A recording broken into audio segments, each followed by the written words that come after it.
Halo para peserta WSO Basic Free Motion Quilting. Kita masuk ke materi berikutnya, yaitu persiapan sebelum memulai.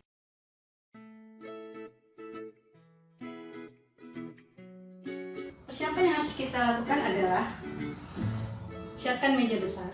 Contohnya seperti ini. Kalau bisa, teman-teman rapatkan ke tembok dan ke tembok, sehingga quilt tidak akan menjuntai ke bawah. Karena quilt yang menjuntai ke bawah akan menambah berat dan menghalangi pergerakan kita. Jika ruangan di rumah teman-teman tidak memungkinkan adanya penempatan meja besar, maka kalian bisa menggunakan meja ukuran standar yang sudah dimodifikasi seperti ini. Jadi di bagian samping diberi papan atau meja tambahan yang bisa dinaik turunkan menggunakan engsel. Bisa juga dengan menggunakan meja lipat seperti ini. Untuk menyangga quilt yang besar, kalian bisa memasang tiang-tiang penyangga seperti ini.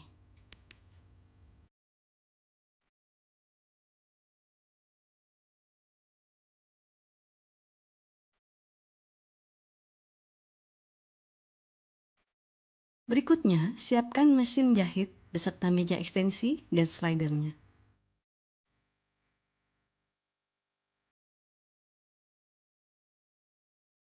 Beri penerangan yang cukup agar kalian dapat melihat jahitan yang jelas.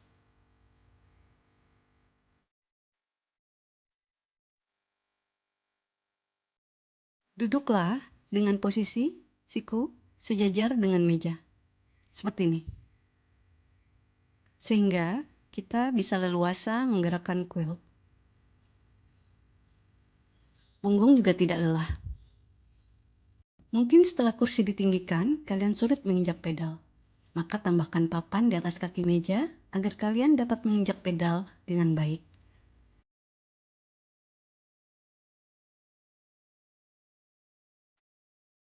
Bersihkan area di bawah plat, terutama di sekitar bobin dan feed dog. Kita bisa menggunakan kuas seperti ini atau ini. Sebelumnya copot dulu sepatu dan jarumnya agar kita bisa leluasa saat membersihkan.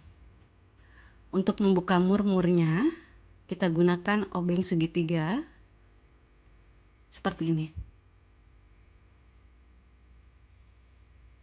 Kita akan mulai membukanya ya.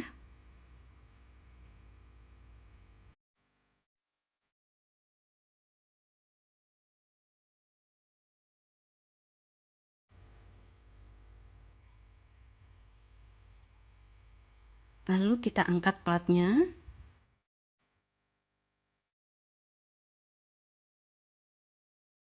Dan mulai kita bersihkan. Selama menjahit, terutama mengequilt, serpihan serat dari benang, kain, dan batting akan berkumpul di sekitar sepatu dan di bawah pelat jahit. Penumpukan serat dapat mengganggu kerja benang, sehingga menyebabkan benang mudah putus atau jahitan lompat-lompat. Kita bersihkan juga area bobin dan skocinya ya. Oh iya, bersihkan area di bawah plat seminggu sekali jika kalian banyak melakukan aktivitas menjahit. Oke, kita pasang kembali ya.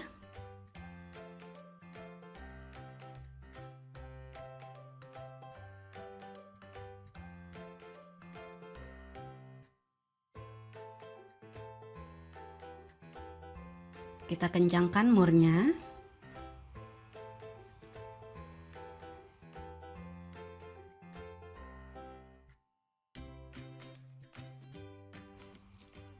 Jangan lupa masukkan pula bobin yang sudah berisi benang.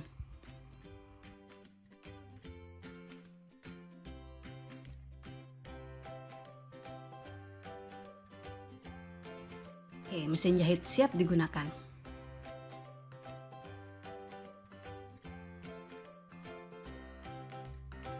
Feed dog adalah gigi gerigi yang membantu menarik kain maju dan mundur. Dalam quilting, kita tidak cukup dengan bergerak maju dan mundur. Agar bisa bergerak ke segala arah, maka feed dog perlu diturunkan. Ada beberapa quilter yang tidak menurunkan feed dog dengan alasan agar quilt tetap dapat dikendalikan. Tetapi sebagian besar quilter menurunkan feed dognya. Untuk menurunkan feed dog, silakan kalian baca buku manual mesin jahit kalian ya. Ada yang digeser dari depan dan dari belakang.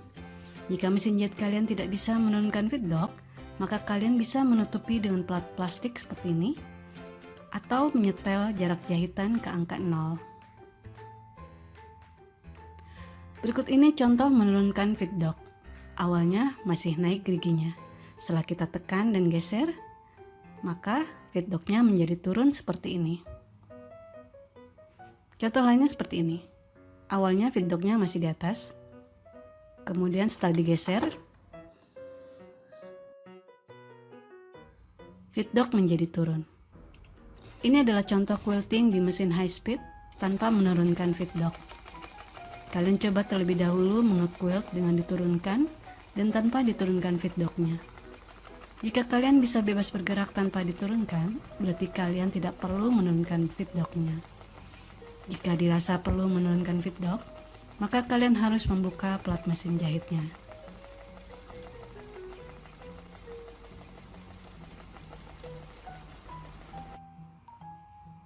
Nah, ini feed dognya tidak diturunkan, tetapi tetap bebas bergerak dan hasil quiltingnya tetap bagus.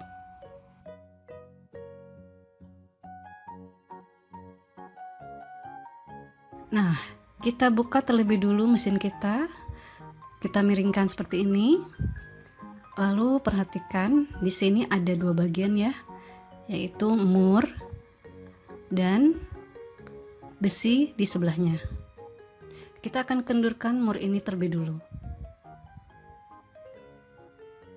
Nah, kita kendurkan secukupnya, jangan terlalu kendur. Kemudian untuk menurunkan feed dog, kita selipkan ujung obeng ke bagian ini, lalu kita turunkan ke bawah. Nah, seperti ini. Kita lihat feed dognya apakah sudah turun. Jika kurang, bisa teman-teman tekan lagi ke bawah. Untuk menaikkan feed dog kembali, kita dorong. Nah, seperti itu. Kita dorong, kita lihat lagi feed dognya apakah sudah naik.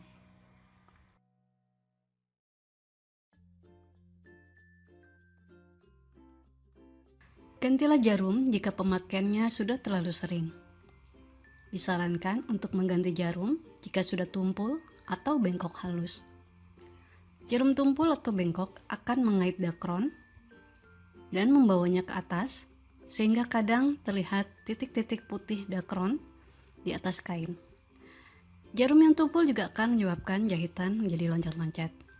Gantilah jarum jika pemakaiannya sudah mencapai 8 jam atau lebih.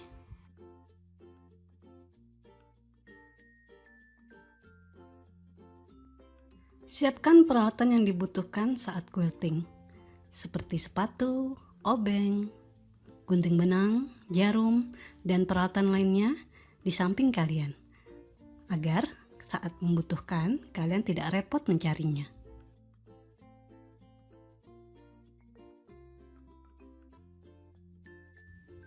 Pasanglah sepatu quilting dengan benar dan kencang, agar tidak lepas atau copot saat quilting.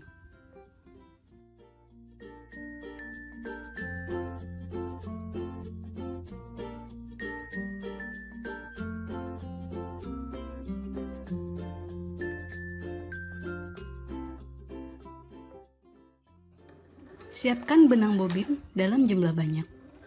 Jika kita mengequilt ukuran besar, maka dibutuhkan benang yang banyak pula.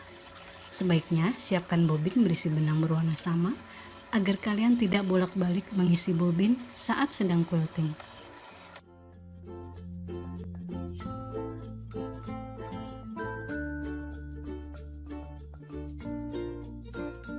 Pelajari alur jahit desain quilting. Agar tidak tersesat saat mengequilt, maka pelajari terlebih dahulu alur desain quiltingnya. Caranya dengan berlatih menggambar terlebih dahulu. Contohnya seperti ini.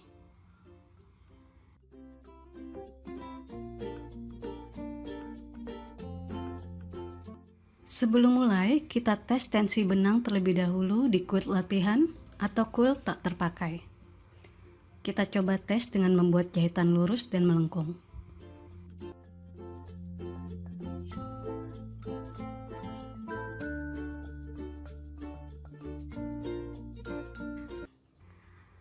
Oke, kita cek. Nah, jika kalian merasa jahitannya sudah bagus, berarti tensinya sudah benar. dan kalian bisa mulai mengekuil. Jika belum, kalian atur lagi tensinya sampai didapat jahitan yang bagus.